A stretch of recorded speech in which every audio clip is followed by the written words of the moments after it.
Hey guys, this is Sam, and today Apple released the third beta version of iOS 10.3 to developers, and as always we're going to take a look at everything that changed. So out of everything that we've seen so far, Beta 1 obviously introduced the most changes and big features, and then Beta 2 really didn't do that much except add some bug fixes.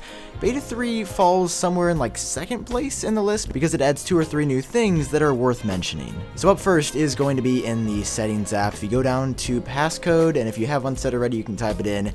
If not though, and you're setting a new one up, you'll notice that you actually have different passcode bubbles here.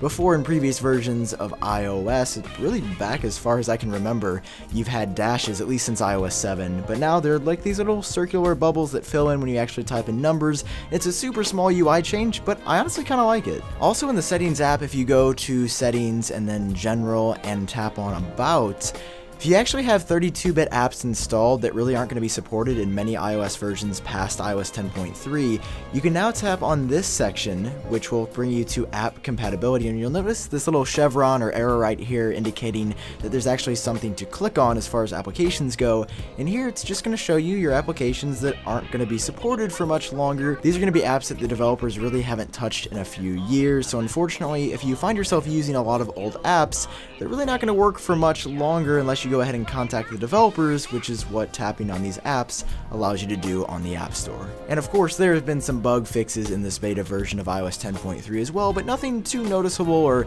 really worth talking about. So overall for me, iOS 10.3 has been incredible. Smoothest version of iOS that I've installed on my device in quite some time, or maybe not iOS, but iOS 10 in general. It works really well. I can't wait for you guys to get your hands on it. So if you want to hear more about this kind of stuff, make sure you subscribe down below so you don't miss out on what's coming up next. And if you enjoyed this particular video, I'd really appreciate it if you hit the like button down below because that really helps me out. I've been Sam. I hope you guys are doing absolutely awesome, and I will talk to you later.